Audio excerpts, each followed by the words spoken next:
안녕하세요. 오늘도 사연살롱을 찾아주셔서 감사합니다. 30대 중반의 여성이에요. 저는 얼마 전 파혼을 했어요. 오랜 시간 연애를 해온 탓에 당연히 결혼까지 갈 줄 알았는데 남녀 사이의 일은 모르는 거더라고요. 5년간 연애를 하면서 서로에 대해 잘 안다고 생각했었는데 막상 결혼을 앞두고 나니 그동안 몰랐던 모습이 불쑥불쑥 튀어나오지 뭐예요. 처음엔 어떻게든 맞춰가며 결혼까지 이어가려고 했는데 실망이 너무 커서 도저히 안 되겠더라고요. 다른 것도 아니고 제 부모님 직업을 무시하고 깔보는 사람을 시어머니로 모시고 살 자신이 없었거든요. 그래서 마음을 굳게 먹고 파혼을 택했고 그 결정에는 조금도 후회가 없어요. 오히려 좀 더 일찍 끝내지 못하고 부모님 가슴에 못질까지 한 게 되려 죄송할 따름이에요. 남친과 저는 직장 동료로 만나서 5년간 비밀 연애를 했어요. 회사에서 사내 연애를 금지하는 건 아니었지만 사람들 입에 오르내리는 게 싫어서 합의하에 그러기로 했죠. 제가 4살 연상에 입사도 빨랐지만 고졸이라서 명문대 출신인 남친보다 월급도 적고 직급도 낮았어요. 거기다 남친은 외모도 준수한 편이라서 여직원한테 인기가 많았어요. 처음엔 저런 사람이 저처럼 뭐 하나 내세울 것도 없는 사람이랑 왜 사귀는지 이해가 안 갔어요. 혹시 내가 쉬워 보여서 데리고 놀다 차버리려고 그러는 게 아닌가 했죠. 그런데 하루는 남친이 그러더라고요. 우리 집에서 난 미운 오리 새끼야. 잘난 형이랑 동생한테 치여서 이날 이때까지 한 번도 칭찬을 들어본 적이 없었어. 항상 지적만 받고 살았거든. 그래서 늘 자신감이 없었는데 입사하고 얼마 안 돼 자기가 나한테 그러더라. 진우 씨 부모님은 이렇게 멋진 아들을 둬서 자랑스러우시겠다고. 그 말을 듣는데 울컥했지 뭐야. 그동안 자격지심에 빠져서 사느라 내가 나를 업신여겨왔다는 걸 깨달았거든. 그때부터 변하기로 결심했어. 자기 아니었으면 꿈도 못 꿨을 거야. 칭찬은 고래도 춤추게 한다고 별거 아닌 제 말 한마디에 남친은 용기를 얻었고 자신감 있게 살 수 있게 된 거였죠. 남친의 그 고백 덕분에 저는 더 이상 남친을 의심하지 않게 되었고요. 회사에서 꽤 인정을 받았던 남친은 2년 전 본격적으로 세무사 시험 준비하겠다며 회사에 사직서를 냈어요. 솔직히 남친한테 말은 안 했지만 걱정이 많이 되더라고요. 안정된 직장을 버리고 확실치도 않은 확률에 기대를 건다는 게 아무래도 무모한 것 같았거든요. 더군다나 결혼 정년기가 훨씬 지난 저로서는 걱정할 수밖에 없었죠. 남친과 사귀는 동안에 저희 집에서는 결혼 얘기가 수시로 나왔어요. 아무래도 홍기찬 딸이 결혼할 생각을 안 하니 부모님 입장에선 걱정이 되셨던 모양이에요. 처음부터 남친이 세무사 시험에 붙기 전까지 결혼은 미루기로 했었지만 그런 사실을 모르는 저희 부모님은 혹여 우리 집 사정 때문에 제가 결혼을 못하는 게 아닌가 걱정하셨나 봐요. 거기엔 그럴 만한 이유가 있었어요. 저희 아빠가 연세가 많으시거든요. 부모님이 결혼을 늦게 하신 데다 애가 늦게 생겨서 아빠가 40이 넘은 나이에 제가 태어났거든요. 집안 형편이 어려웠던 아빠는 평생 고생만 하신 데다 젊은 나이에 사고까지 당해서 몸이 성치 않으세요. 사고로 다친 다리를 여전히 절면서 살고 계시거든요. 그런 아빠를 두고 철없는 동네 아이들은 절름발이라고 놀려대곤 했어요. 어릴 땐 저도 철이 없어서 그런 아빠가 창피해 아빠와 떨어져 걷거나 우연히 길에서 만나면 전봇대 뒤로 숨곤 했어요. 참 못된 딸이었죠. 불편한 다리 때문에 취직이 어려웠던 아빠는 구두수선 일을 배워 버스 정류장 근처에 간이 구두방을 차리셨어요. 전화국에서 일하던 엄마와 만난 곳도 바로 아빠의 구두방이었죠. 출근길에 구두굽이 부러져서 난감해하던 엄마의 구두를 수선해주면서 두 분은 연이 닿았고 10살의 나이차를 극복하고 결혼에 꼴이 나신 거죠. 아빠는 70이 넘은 나이에도 여전히 두 사람이 겨우 들어갈 만한 좁은 구두방에서 일을 하고 계세요. 이제는 일을 그만두고 쉬셔도 되는데도 고집을 부리시며 여전히 일을 하시죠. 오랜 시간 아빠는 좁은 공간에서 이른 아침부터 밤 늦게까지 냄새나는 구두를 만지며 가족들을 먹여 살리셨어요. 지금이야 사람들 인식이 많이 변해서 그러지 않지만 예전엔 딱새라고 부르는 사람들도 많았어요. 구두 수선은 물론이고 구두 닦는 일도 함께 했기 때문이죠. 그런 아빠를 둔 탓에 저 역시도 학교에서 딱새라고 불리곤 했었고요. 아이들은 제가 지나갈 때마다 야, 저기 딱새 간다 라며 놀려댔죠. 그 말에 울기도 참 많이 울었어요. 그래서 한때는 아빠한테 구두방 일을 하지 말라고 떼를 쓴 적도 있었어요. 그럴 때마다 아빠는 그러셨어요. 아이들이 놀린다고 구두방을 그만두면 망가진 구두는 누가 고치니? 세상의 모든 직업은 필요해서 생긴 거야. 그래서 아빠는 하나도 창피하지 않아. 오히려 이 일이 자랑스러운걸. 출근길에 구두굽이 부러져서 난감한 아가씨를 도와줄 수도 있고 열심히 뛰어다니는 영업사원의 다른 뒷굽도 갈아줄 수 있거든. 이게 얼마나 보람있는 일이니? 솔직히 그때는 아빠 말에 동의하지 않았어요. 그렇게 보람되고 자랑스러운 일이라면 왜 사람들이 놀리겠냐 생각했으니까요. 그런 바보 같은 생각을 떨치게 된 건 고등학교를 졸업하고 사회생활을 하면서부터였어요. 실고를 졸업하고 처음 들어간 직장에서 저는 이름 대신 경리로 불렸어요. 그 별명은 저를 자신들과 같은 회사 직원으로 대우하기보다는 하찮은 직급으로 깔보려는 심보가 다분한 호칭이었죠.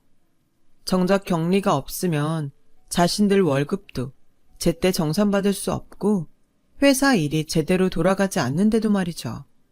그래서 저는 제 이름이 아닌 경리라고 부르는 직원들한테 당당히 내 이름을 불러달라고 말하곤 했어요. 제가 스스로 제 권리를 찾지 않으면 평생 무시당하고 살게 될 것 같았거든요. 그런 저에게 유일하게 제 이름을 불러준 사람이 바로 제 남친이었어요. 그래서 호감을 느끼게 되었던 거죠. 남친은 저보다 월급도 많고 회사에서 좋은 대우를 받고 있었지만 한 번도 저를 무시하거나 함부로 대하지 않았어요. 오히려 잘 모르는 일을 제게 물어보고 배우려고 했었죠. 그런 모습에 이런 마음 씀씀이를 가진 사람이라면 평생을 같이 해도 좋겠다는 생각을 하게 되었죠. 어려서부터 남들한테 하도 무시를 당하고 살아서 그랬는지도 모르겠어요. 남친은 회사를 다니면서 세무사 공부를 했는데 일과 공부를 병행하다 보니 아무래도 많이 힘들어했어요. 나름 시간을 쪼개 공부를 한다고는 했지만 회사 생활을 하다 보면 자신이 계획한 대로 시간을 쓸 수 없잖아요. 업무도 업무지만 회식도 잦으니까요. 회사를 그만두고 세무사 시험 공부에만 전념할 수 있으면 좋았겠지만 남친은 부모님 등살에 기가 눌려서 그럴 용기를 내지 못하고 있었어요. 그랬던 남친이 용기를 내 회사에 사직서를 내고 공부에 전념하겠다고 하는데 도저히 말릴 수가 없더라고요. 남친이 난생 처음 낸 용기기도 했고 유일하게 자신을 믿어주는 사람이 저라고 믿는 남친한테 배신감을 안겨줄 수는 없었거든요. 그래서 내가 뒷바라지를 할 테니 한번 해보라고 말해주었어요. 그런 저의 믿음 덕분에 남친은 힘내서 도전을 할 수 있었어요. 꿈을 버리지 않고 노력하는 남친을 보니 기특하고 대견하다는 생각이 들더군요. 사람을 감동시키는 건 사람이다 싶었죠. 그렇게 2년간의 노력 끝에 드디어 남친은 시험에 합격을 했어요. 저는 남친의 합격도 기뻤지만 솔직히 드디어 결혼을 할 수 있겠다는 사실에 더 기쁘더라고요. 그런데 그런 기쁨도 잠시, 화장실에 들어갈 때랑 나올 때 마음이 다르다고 애초에 약속과 달리 남친이 결혼을 머뭇거리지 뭐예요. 솔직히 남친은 저보다 4살이나 어리고 아무래도 남자다 보니 결혼이 급하지 않겠지만 저는 상황이 다르잖아요. 그래서 조금 급한 마음에 닥달을 했더니 대뜸 그러더라고요. 자기야, 내 입으로 이런 말하기 좀 그렇지만 자기 학벌이 좀 그렇잖아. 게다가 나보다 나이도 많고 우리 부모님 입장에선 달갑지 않을 게 뻔한데 너무 급하게 서두르다가 오히려 역풍만 맞을 수도 있어. 우리 형수님이랑 재수씨만 해도 다들 명문대 출신에 있는 집 딸들이거든. 난 내가 형제들한테 비교당했던 것처럼 자기가 형수 재수씨랑 비교당하는 거 원치 않아. 그런 건 나 하나로 족하다고. 그러니까 우리 시간을 두고 천천히 하자. 내가 자리 좀 잡으면 부모님도 자기한테 조금은 유해지실 거야. 나도 중간에서 덜 입장 곤란하고 말이야. 지금껏 단 한 번도 제 학벌이나 나이를 문제 삼지 않던 남친이 이제 와서 나를 위한답시고 이런 소리를 하니까 왠지 배신당한 기분이 들었어요. 게다가 남친 말이 꼭 틀린 것만도 아니어서 분하지만 어쩔 수 없었죠. 결혼이 나 혼자 힘으로 할 수 있는 일도 아니고 남친 말대로 제가 꿀리는 입장이다 보니 더 이상 독촉할 명분이 없더라고요. 그래서 남친이 새 회사에서 자리를 잡을 때까지 묵묵히 기다리기로 했죠. 그렇게 몇 달이 지난 어느 날이었어요. 원래는 남친과 서울 근교로 드라이브를 가기로 한 날이었는데 남친이 갑자기 급한 일이 생겼다며 약속을 미루자고 하지 않겠어요. 그래서 기껏한 화장을 지우기 그래서 친구를 불러 영화를 보기로 했어요. 친구와 광화문 사거리를 지나려는데 친구가 제 팔을 잡아 세우더라고요. 저기 저 사람 네 남친 아니니? 친구 손가락이 가리키는 쪽을 보니 글쎄 제 남친이 커피 전문점에서 웬 여자랑 마주 앉아 얘기를 나누고 있지 뭐예요. 둘 사이에 약간의 어색함이 흐르는 게 딱 봐도 소개팅을 하는 것 같더라고요. 저는 길 건너에서 그 모습을 지켜보며 남친한테 전화를 걸었어요. 그랬더니 남친이 휴대폰 액정에 뜬 제 이름을 보고는 바로 수신 거절 버튼을 누르는 거 있죠. 그리고는 아무 일 없다는 듯이 여자랑 웃으며 대화를 이어갔어요. 망치로 뒤통수를 맞은 기분이었어요. 너무 화가 나서 당장이라도 뛰어들어가 이 여자가 누구고 내 전화는 왜 피하냐고 따지려는데 친구가 말리더라고요. 이럴 때일수록 강하게 나가면 안 돼. 그러면 오히려 남자가 너한테 질려서 정 떨어질 수 있거든. 친구 말을 듣고 보니 일리가 있는 것 같아서 일단 물러서기로 했지만 속은 새까맣게 타들어가는 것 같았어요. 남친은 다음 날이 돼서야 제게 전화를 했더라고요. 아무것도 모르는 것처럼 어제 뭐 했냐고 물었더니 업무 때문에 하루 종일 회사에 묶여 있었다고 거짓말을 하더라고요. 기가 막혀서 한마디 하려는데 오후에 잠깐 강화문에서 누구 좀 만났어. 대학 동기 누나가 쇼핑몰을 하는데 세금 문제로 물어볼 게 있다더라고. 그때 빼곤 밤 늦게까지 회사에 있었지. 그 말에 어찌나 얼굴이 화끈거리던지 창피해 죽을 뻔했어요. 내 조바심 때문에 하마터면 괜한 사람을 잡을 뻔했다 싶었으니까요. 한편으론 서글퍼지기도 했어요. 내가 얼마나 자신이 없었으면 남친이 다른 여자랑 얘기 나누는 것만 봐도 이렇게 열을 낼까 싶은 게 자존감이 많이 낮아졌구나 했죠. 그래서 남친한테 솔직히 그날 일을 털어놓았어요. 그랬더니 남친이 그러더라고요. 내가 괜한 짓을 했었나 봐. 난 단지 자기가 우리 부모님한테 상처받을까 봐 결혼을 미뤘던 건데 결과적으로 자기한테 조바심만 나게 만든 셈이네. 미안해. 그 일이 있고 얼마 뒤 남친은 우리 집에 찾아와 부모님께 저와의 결혼을 허락해달라고 말씀드렸어요. 안 그래도 딸의 결혼을 학수고대하던 부모님은 쌍수 들고 환영하셨죠. 그리고 며칠 뒤 저는 남친과 함께 예비 시댁을 찾았어요. 남친 말대로 예비 시부모님은 인상부터가 만만치 않아 보이더라고요. 형과 동생 내외도 함께 자리를 했는데 예비 동서들은 한눈에 봐도 잘 사는 티가 났어요. 옷이며 액세서리까지 온통 명품 브랜드더라고요. 어머님께서는 제 차림을 훑으시더니 낮은 한숨을 쉬셨어요. 동서들과는 달라도 많이 다르다, 이거죠. 아버님은 눈을 내리깔고 사무적으로 그래, 부모님은 무슨 일 하시나? 작은 구두방을 운영하고 계세요. 어머님은 전업주부로 살림을 하시고요. 그러자 어머님은 대놓고 콧방귀를 뀌셨고 아버님은 헛기침을 하시며 고개를 돌리셨어요. 더 듣고 자시고 할 것도 없다는 식이었죠. 동서들은 입술이 실룩거리는 게 웃음을 참고 있는 것 같았어요. 그러자 보다 못한 남친이 나서서 한마디 거들었죠. 70이 넘은 연세에도 여전히 자신의 분야에서 인정받고 계신 분입니다. 그러니까 함부로 판단하지 말아주세요. 인정은 무슨, 그래봤자 딱새지 뭐. 예전엔 구두 닦는 사람을 그렇게 불렀어. 하고 많은 여자 중에 고작 그런 집애를 데리고 와선 뭘 잘났다고 큰 소리야. 형수랑 재수씨 보기 민망하지도 않아?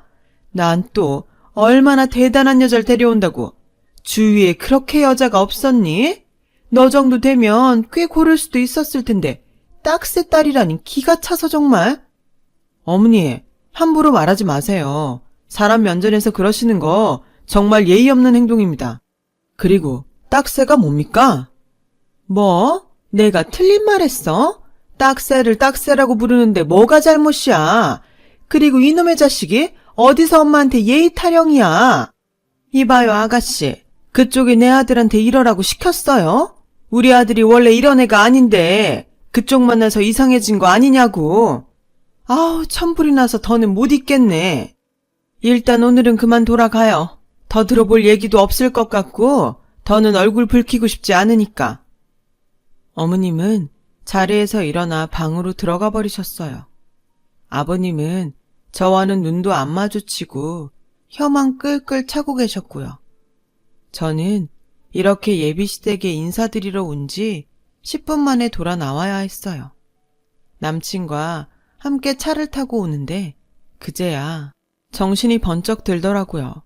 기분이 착 가라앉는 게 마치 이리저리 구둣발에 짓밟힌 기분이었죠. 그런 제 모습을 보곤 남친은 연신 미안하다고 사과를 했어요. 이게 남친 잘못이 아닌 줄 알지만 그 순간엔 남친 얼굴도 보기 싫더라고요. 그래서 며칠간은 남친 전화도 안 받고 피하기만 했어요. 시간은 흘러 그 주 토요일이었어요. 아빠 점심 도시락을 들고 나갔던 엄마가 눈이 팅팅 부어서 들어오셨더라고요. 무슨 일이 있었냐고 물어도 대답도 않고 주먹으로 가슴을 퍽퍽 치시며 뭐가 그리 억울한지 대성통곡을 하셨어요. 아빠한테 전화를 걸어봤지만 전화를 받지 않으시더라고요. 그래서 아빠 구둣방으로 달려갔죠. 그랬더니 아빠 역시 어리나간 얼굴로 멍하게 허공만 바라보고 계시더라고요. 손에는 돈다발을 든 채로 말이죠. 아빠, 도대체 무슨 일이야? 엄마랑 싸웠어? 엄마 지금 울고불고 난리 났어. 그러자 아빠는 물끄러미 절 바라보시며 그러시더라고요. 영진아, 아빠가 유학 좀 보내주랴? 아니면 지금이라도 대학 갈래? 네가 원한다면 아빠가 뭐든 다 해줄게. 그러니까 말이다. 아빠가 부탁인데 그 집에 시집가는 거 말이다. 안 가면 안 되겠니? 어렵게 그 말을 하시고는 눈시울을 붉히시는데 그제야 대충 무슨 일이 있었는지 알겠더라고요. 그러니까 아빠 손에 들린 돈다발이 막장 드라마에서 보던 그런 돈이었던 모양이었어요. 바들바들 떨리는 손으로 돈다발을 들고 있는 아빠를 보자 주르륵 눈물이 흐르고 말았죠. 그래서 아무 말도 못하고 아빠를 끌어안고 엉엉 울기만 했어요. 내가 뭐라고 평생 고생만 하신 내 부모한테 이런 꼴을 당하게 했나. 죄송하면서도 화가 났어요. 한참을 아빠 품에 안겨 울다가 집에 돌아와 엄마한테 자초지종을 들어보니 제 예상이 딱 맞더라고요. 이게 다 예비 시모 짓이었어요. 엄마가 도시락을 들고 아빠 구두방에 도착했을 땐 이미 예비 시모가 아빠한테 모진 소리를 퍼붓고는 돈다발을 뿌리고 있는 중이었다고 했어요. 그 여자가 네 아빠 보고 거지만도 못한 것들이라고 그러더라. 이거나 먹고 떨어지라며 네 아빠 얼굴에 돈다발을 뿌리는데 부하가 치밀어서 참을 수가 있어야지. 그래서 내가 그랬다. 이 결혼 내가 안 시킨다고. 이거사, 그러니까 잘 들어. 나 너 그 집에 시집 못 보낸다. 그래도 네가 기어이 결혼하겠다면 나도 너 다시는 안 봐. 엄마는 울먹이며 이불을 뒤집어 쓰고 자리에 누우셨어요. 그날 밤 저는 예비 시모가 던진 돈다발을 들고 예비 시댁에 찾아갔어요. 인터폰으로 얼굴을 확인한 예비 시모는 할 말 없으니 돌아가라고 소리쳤죠. 여기서 말할게요. 저 이 결혼 안 해요. 돈다발 싸들고 와서 미친 짓 안 해도 아주머니랑 아저씨 인성 보고 진작에 결심했어요. 이런 막대 먹은 인간들이랑 엮이기엔 내가 너무 아깝거든요. 그런데요, 그건 그거고 오늘 아주머니가 우리 아빠한테 한 짓은 확실하게 사과받아야겠어요. 아무리 무식해도 그렇지 어떻게 사람 얼굴에 돈다발을 뿌려요? 당신이 뭔데 우리 아빠를 모욕하냐고요. 3일 내로 와서 사과하지 않으면 당신 영업방해에 인격 모독죄로 고소할 테니 알아서 하세요. 아, 그리고 이 돈다발 당신이 한 대로 집 앞에 뿌리고 갈 테니까 나와서 줍든 버리든 그쪽 마음대로 하세요. 나중에 딴소리 하지 말고. 저는 대문에 돈다발을 뿌리고 왔어요. 그리고 남친한테 전화해 이날 일을 하나도 빠짐없이 전했어요. 제 얘기를 듣는 내내 수화기 너머에선 남친의 한숨소리가 연신 들려왔어요. 그리고 다음날 남친은 우리 집에 찾아와 저희 부모님께 자기 엄마를 대신해 정중히 사과를 했어요.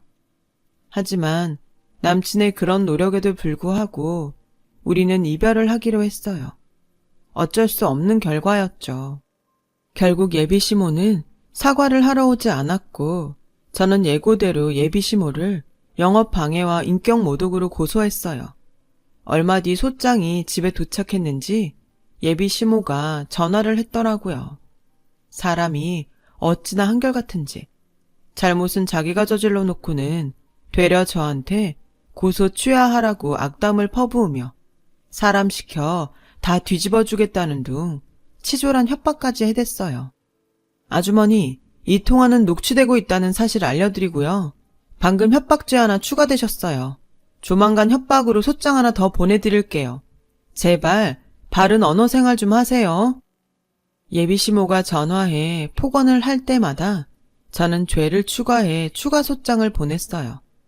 그렇게 소송이 이어지던 어느 날 생각지도 않은 곳에서 통쾌한 복수극이 벌어졌지 뭐예요. 원수는 외나무 다리에서 만난다고 글쎄 저희 아빠랑 예비 시모가 은행 VIP룸에서 만난 거 있죠. 하루는 아빠 구두방으로 오래전 군대 후임이 찾아왔는데 글쎄 그분 아들이 모 은행 지점장이었던 거예요. 후임은 저희 아빠를 아들네 은행으로 모시고 가 아들한테 인사를 시킨 거죠. 이분이 월남전 때 자신의 목숨을 구해준 분이라고 말이에요. 그동안 아빠가 다리를 다친 사고에 대해 얘기를 안 하셔서 몰랐는데 알고 보니 아빠가 월남전에 참전했다가 후임병을 구출하는 과정에서 총을 맞아 다리를 다쳤던 거더라고요. 그때 목숨을 건진 후임병은 한국에 돌아와 아빠의 행방을 찾았지만 아빠가 보훈청에 상위군 등록을 하지 않아서 그동안 연락처를 알 수 없었다더라고요.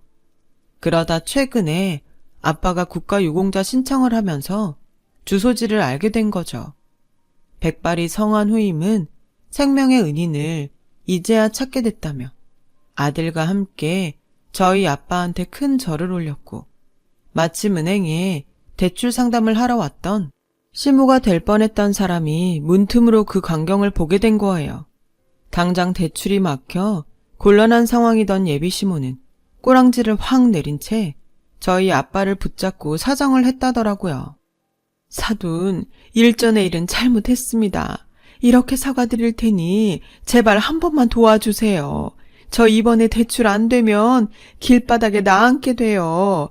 제가 평생 댁에 따님 아끼고 잘 보살필 테니 은행장한테 말 좀 잘해주세요. 네? 얼마나 급했던지 손을 달달 떨면서요. 이보세요. 내가 왜 그쪽 사돈입니까?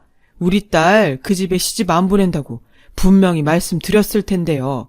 그리고 내가 은행 대출에 관여할 자격도 없거니와 당신 같은 인간을 돕는 일이라면 그게 무슨 일이든 할 생각이 없습니다. 그러니 이 손 놓으세요.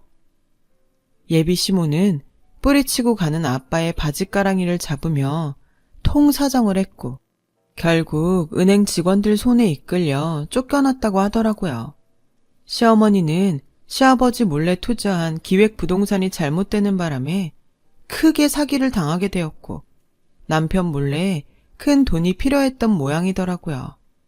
그날 밤 아빠를 통해 그 얘기를 듣는데 어찌나 통쾌하던지 10년 묵은 채증이 싹 내려가는 기분이었어요. 얼마 전 아빠는 구두방을 그만두셨어요. 연세도 있으시고 상위 용사라서 연금도 받게 되셔서 생활도 안정되었거든요. 진작 보훈청에 신청을 했더라면 좀 더 일찍 연금을 받을 수 있었겠지만 아빠는 지금이라도 연금 받으면서 살게 된 것이 더 다행스러운 일 같다고 하셨어요. 오랜 시간 힘겹게 살아오신 아빠가 이젠 정말 꽃길만 걸으셨으면 좋겠어요. 얼마 전엔 그 후인병이라는 분의 소개로 좋은 사람도 만났는데요.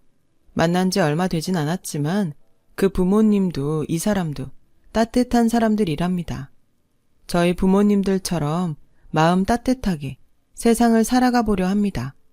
들어주신 분들 감사해요. 건강 잘 챙기시고 꽃길만 걸으세요.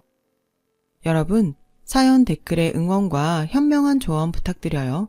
좋아요와 구독은 저에게 큰 힘이 됩니다. 오늘도 좋은 일 가득하세요.